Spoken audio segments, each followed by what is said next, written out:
चतुर्थी की पूजन में जो आप आखा दाना रखते हो, गेहूँ वगैरह कुछ भी जो भी रखते हो, उसकी बड़ी महत्वता होती है महाराज। यहाँ तक कहा गया है, चतुर्थी की कथा तो आप लोग पढ़ते होंगे, जो लोग पढ़ते हैं उनको मालूम होगा। चतुर्थी की कथा में लिखा है, चौथ माता के व्रत में वर्णन किया गया है कि वो आखा दाना जो रखा जाता है, मान लो कोई जरूरी काम होता है तभी आखा दाना को रखा जाता है, संभाल के रखते हैं कि हम इस काम के लिए जा रहे हैं और हमारा ये कार्य सफल होना चाहिए। तो जिसने चतुर्थी का व्रत करा है, जिसने चंद्रदेव का पूजन करा, चतुर्थी का व्रत करा, वो गणेश जी से विनती करके वहाँ से 2-4 आखा दाना उठा ले, और जो व्यक्ति का काम अटक रहा है अपने ही घर का, पर दूसरे कुल को नहीं देना, अपने ही कुल के अंतर्गत जो काम अटक रहा है उसकी जेब में, उसके पल्लू में उस चीज़ को रख दिया जाए। तो चतुर्थी जो अगली आती है, जैसे आप महीने की करते हो तो महीने की, और आप जैसे करते हो कि 4 अलग बड़ी बड़ी चतुर्थी करते हो तो उसके अनुसार आपका कार्य सिद्ध होता ही है। उस आखे दाने का इतना महत्व होता है क्योंकि चतुर्थी का व्रत करने वाली माता जब व्रत करती है तो स्वयं चतुर्थी की कथा में लिखा हुआ है कि पार्वती जी गणेश जी से चतुर्थी की कथा बचवाती।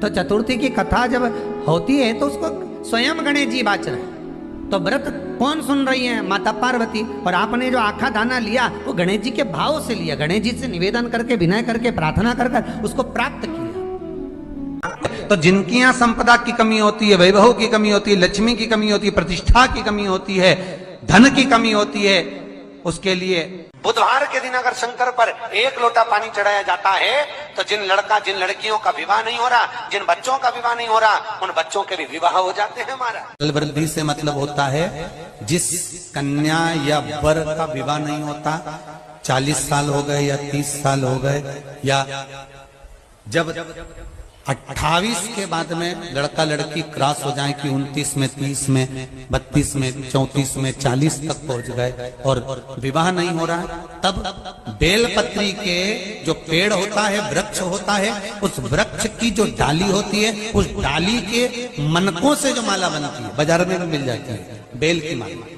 उस माला को भगवान शंकर को समर्पित कर बेलपत्री के वृक्ष के नीचे बैठकर भगवान शंकर का पंचाक्षर मंत्र का जाप करना है। कौन सा मंत्र है? पंचाक्षर मंत्र कल बताया था, नमः शिवाय। अगर रसोई घर से भोजन में तुलसी डलकर अगर ठाकुर जी के सामने वो थाली रखी तो ये पक्का है वो थाली ठाकुर जी नहीं जीमेंगे, क्योंकि उसमें तुलसी रखी हुई आई है।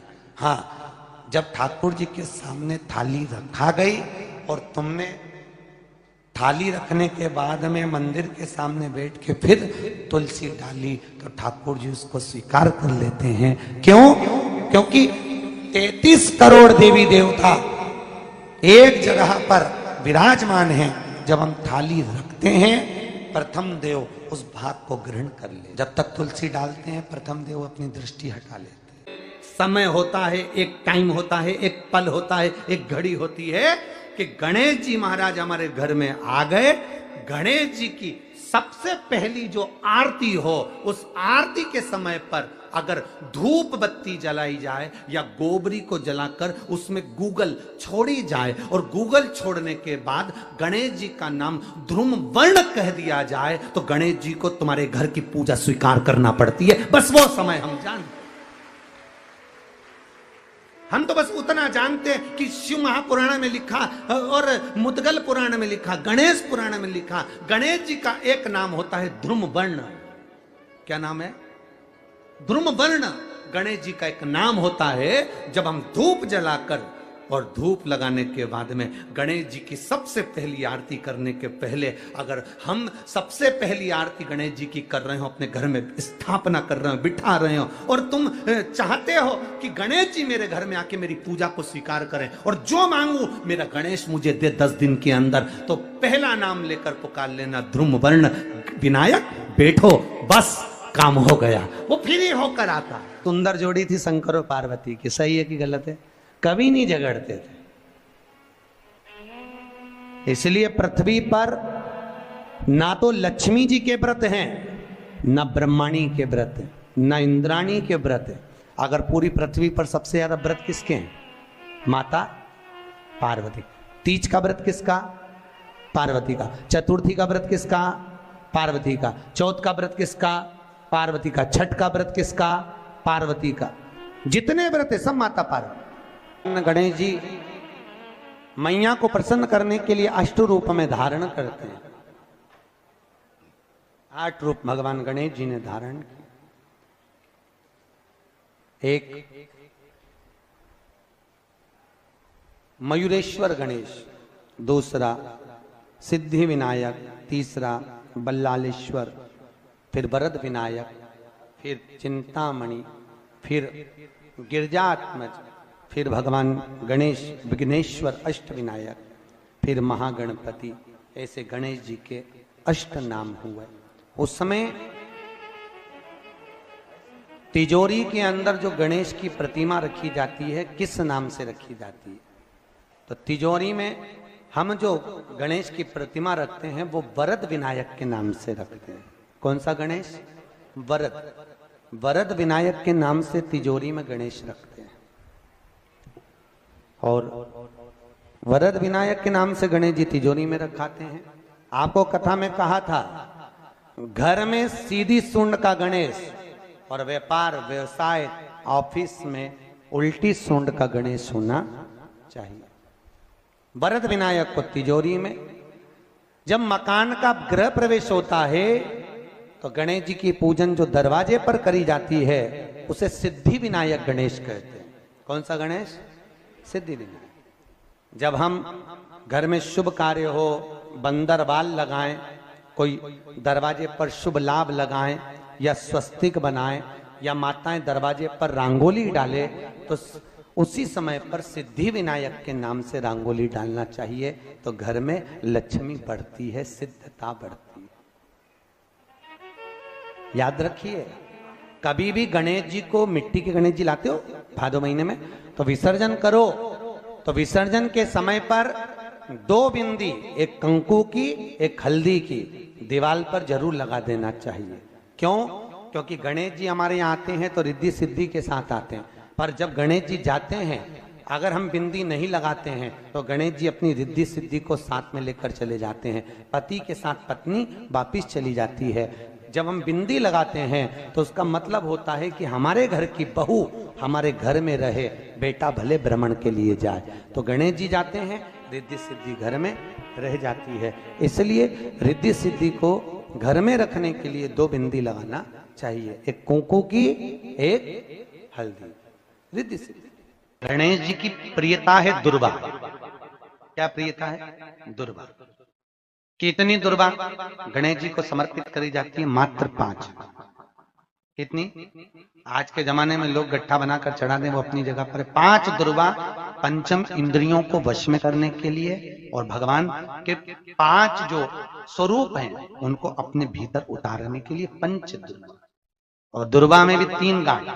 जब दुर्वा समर्पित करी जाती है तो उसमें नीचे दुर्वा की डंडी पर गांठ रहती है, 3 छोटी छोटी गांठें होना चाहिए। चतुर्थी का जो व्रत करने वाली होती हैं, जो चतुर्थी का पूजन करने वाली होती हैं, उनके भीतर का एक भाव होता है कि जैसे ही शाम का समय आए चंद्रदेव का पूजन करें। चंद्र जब प्रकट हो जाए, कलश भर लिया, उसके नीचे आखा दाना रख दिया, चावल गेहूं जो भी आप रखते हो पूजन के लिए, ऊपर पात्र आदि रख दिया, जलाशय, फिर अपन ने घी का दिया लगाकर पूजन भी कर ली। तो जो चतुर्थी का पूजन करने वाली होती है, जो चतुर्थी का नियम व्रत धारण करने वाली होती हैं, बड़ी बड़ी चतुर्थियां करती हैं या उसका नियम धारण करती हैं, तो चतुर्थी का जो पूजन करती है वो किस चीज के लिए होता है? केवल संतान, पुत्र, परिवार, हमारा कुटुंब, हम जिस कुल में हैं, हमारा कुल वैभव की ओर बढ़े, संपदा की ओर बढ़े और उसकी आयु बढ़े,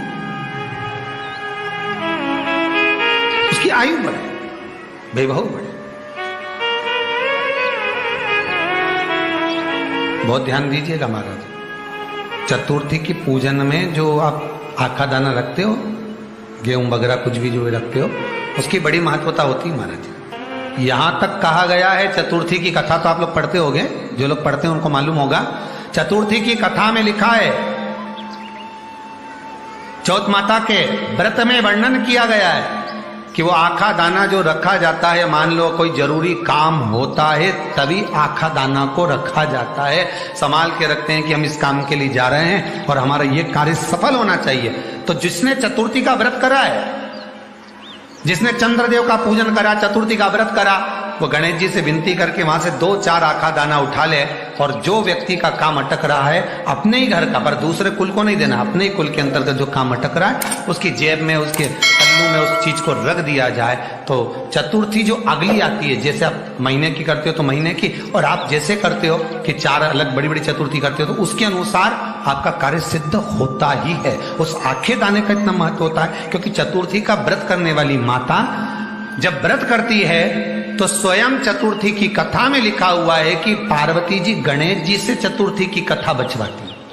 चतुर्थी की कथा बाची किसने थी? स्वयं गणेश जी महाराज ने। और सुनी किसने थी? माता पार्वती। बाचने वाले गणेश जी थे, सुनने वाली माता पार्वती थी। तो चतुर्थी की कथा जब होती है तो उसको स्वयं गणेश जी बाच रहे हैं। तो व्रत कौन सुन रही है? माता पार्वती। और आपने जो आखा दाना लिया वो गणेश जी के भाव से लिया, गणेश जी से निवेदन करके, विनय करके, प्रार्थना कर उसको प्राप्त किया। जितने आस्था चैनल पर कथा सुन रहे हो, जितने फेसबुक और यूट्यूब पर सुन रहे हो, और जितने इस छत्तीसगढ़ की पावन धरा पर बैठकर सुन रहे हो, बहुत सावधानी से सुनना। एक छोटा सा कपूर का टुकड़ा जब आरती में जलाया जाता है तो ये कपूर क्यों जलाते हैं? इस कपूर का महत्व क्या है? इस कपूर का कारण क्या है? ये कपूर है कौन जिसको हम आरती में जला? क्या जरूरत इस कपूर को आरती में जलाने की? क्या जरूरत इसको यज्ञशाला में जलाने की? क्या जरूरत है इस कपूर को पूजन में जलाने की? स्वयं गुरु बाबा कहते हैं यदि कोई आरती में, पूजन में, घर में एक कपूर का टुकड़ा आरती के बाद में जब समर्पित करेगा तो उसको अश्वमेध यज्ञ का पुण्य प्राप्त हो जाएगा। अश्वमेध यज्ञ के पुण्य को पाने के लिए कपूर का टुकड़ा आज भी आरती में जलाया जाए। एक कपूर का टुकड़ा सुख का, इसीलिए हमारे यहाँ शास्त्र कहता है महाराज, जब आपको घर में अगर ऐसा लगने लगे कि 15 दिन से बहुत बेचैनी है, बहुत दुख तकलीफ लग रही है, कोई ना कोई बीमार पड़ रहा है, कुछ ना कुछ तकलीफें लग रही है, तो एक पीपल का पत्ता ले लो, उसके ऊपर एक कपूर का टुकड़ा ले लो, सारे घर में घुमाकर उसको दरवाजे के बीच मध्य में जलाकर रख दीजिए। थोड़ी सी जला 20 से 25 मिनट के अंदर मकान में एनर्जी वापिस आ जाएगी, उस भवन में एनर्जी वापिस प्राप्त हो जाएगी। 20 से 25 मिनट के अंदर एनर्जी वापस। लग रहा है कि यहाँ नेगेटिव है तो उसको पॉजिटिव बनाया जा सकता है। रात को 12 बजे शंकर जी के मंदिर में शिवलिंग पर चढ़ी हुई बेलपत्री को उठाकर शंकर मंदिर का शिखर देखकर चबा चबा कर खा लीजिए। आपके पांव के घुटने बदलने की जरूरत नहीं पड़ेगी, ऑपरेशन की जरूरत नहीं पड़ेगी।